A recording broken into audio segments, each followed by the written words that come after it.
Hi friends, നമ്മളിവിടെ discuss ചെയ്യാൻ പോകുന്നത് ഷട്ട് ഡൗൺ പോയിന്റ്. എന്താണ് ഷട്ട് ഡൗൺ പോയിന്റ്? അതായത് ഒരു കമ്പനി നഷ്ടത്തിലോട്ട് പോവാണ്. അപ്പൊ before that price average variable കോസ്റ്റിന് ഈക്വൽ ആവുകയാണ്. മിനിമം ആവറേജ് കോസ്റ്റിന്, ആവറേജ് വേരിയബിൾ കോസ്റ്റ് കേട്ടോ, വെറും ആവറേജ് കോസ്റ്റ് അല്ല, മിനിമം ആവറേജ് വേരിയബിൾ കോസ്റ്റിന് ഈക്വൽ ആയിട്ട് മാത്രമേ പ്രൈസ് ഉള്ളൂ അവരുടെ പ്രോഡക്ട്സിന്. അപ്പൊ ഇനി അങ്ങോട്ട് താഴേക്ക് പോയി കഴിഞ്ഞാൽ അവരുടെ ഫർദർ ഓപ്പറേഷൻസ് അവർക്ക് ഒരിക്കലും ലാഭകരമല്ല, പൂർണ്ണമായും നഷ്ടത്തിലോട്ടാണ് പോകുന്നത്.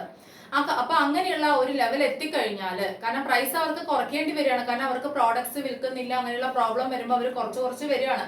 കുറച്ച് മിനിമം ആവറേജ് വേരിയബിൾ കോസ്റ്റ് വരെയും കുറയ്ക്കും. അത് കഴിയുമ്പോൾ ആ ഫേമിന് എന്ത് ചെയ്യാൻ കഴിയില്ല, ഇനി നിലനിൽപ്പില്ല. ഇനി അങ്ങോട്ട് കുറച്ച് കഴിഞ്ഞാൽ ഒരിക്കലും അവർക്ക് മുന്നോട്ട് പോകാൻ കഴിയില്ല അല്ലെ. അവരുടെ ആവറേജ് വേരിയബിൾ കോസ്റ്റ് പോലും കവർ ചെയ്യുന്നില്ല എന്നുണ്ടെങ്കിൽ ബുദ്ധിമുട്ടല്ലേ.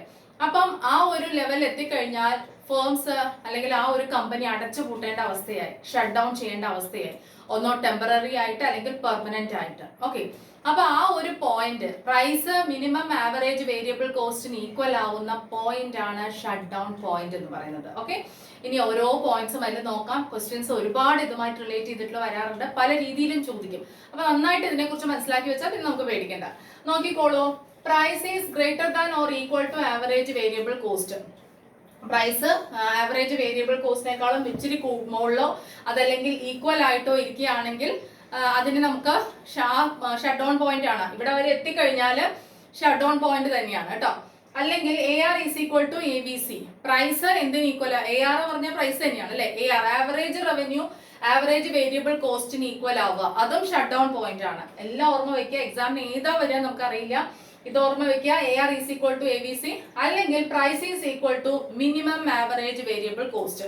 മിനിമം ആവറേജ് വേരിയബിൾ കോസ്റ്റിന് പ്രൈസ് ഈക്വൽ ആവുക. ഇതാണ് ഇതിനെല്ലാം നമുക്ക് എന്താ പറയാ, ഷട്ട് ഡൗൺ പോയിന്റ് എന്ന് പറയാം.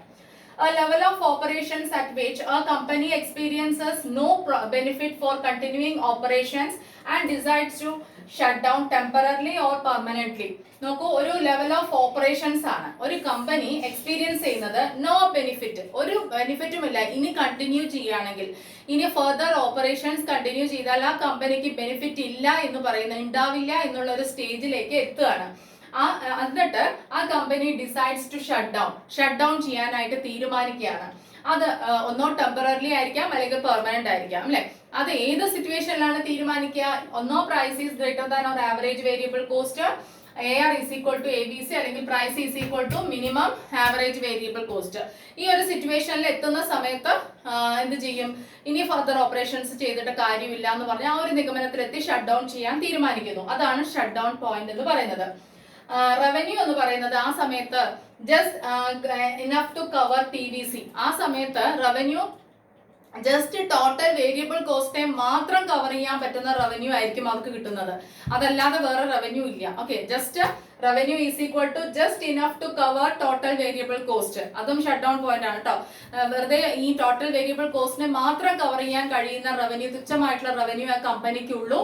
അതുമാണ് ഷട്ട് ഡൗൺ പോയിന്റ്. മനസ്സിലായല്ലോ? ഓക്കെ, നന്നായിട്ട് ഓർമ്മ വെക്കണം. ഇനി നമുക്ക് ഈ ഡയഗ്രത്തിലോട്ട് നോക്കൂ. ഇൻ ദിസ് ഡയഗ്രാം എന്താണ് graphical representation of shut down point or diagrammatic representation.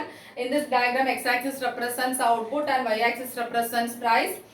Then we have two curves like AC, ഇത് TC, total variable cost, അല്ലെങ്കിൽ marginal cost. അങ്ങനെ ഇനി നോക്കിക്കോളൂ, AC ABC ഉണ്ട് അല്ലെ. അതാണ് ഇവിടെ നമുക്ക് പ്രധാനം. AC ABCയുടെ കാര്യമാണ് നമ്മൾ പറയേണ്ടത്.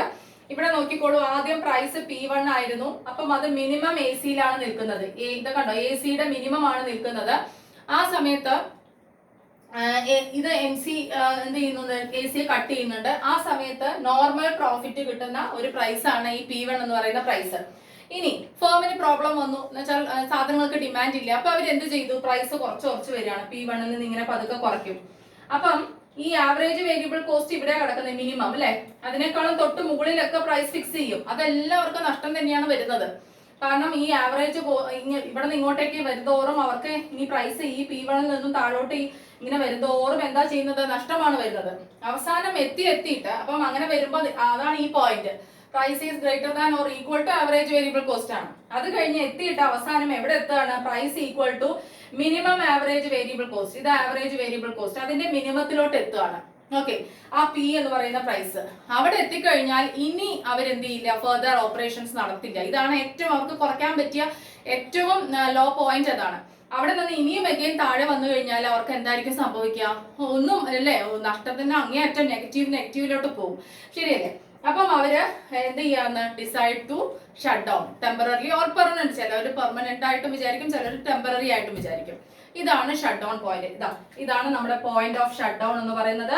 പ്രൈസ് എന്ന് പറയുന്നത് എന്തിന് ഈക്വൽ ആണ്? Minimum average cost. ഇത് ആവറേജ് കോസ്റ്റിന് മിനിമം ഇതല്ലേ, ഏറ്റവും കുറവല്ലേ, അവിടം വരെ വെച്ചിട്ട് അവർ പ്രൊഡ്യൂസ് ചെയ്യും. അത് കഴിഞ്ഞ് ഇനി താഴോട്ട് പോയി കഴിഞ്ഞാൽ അവർക്ക് നിൽക്കാൻ കഴിയില്ല അല്ലെ.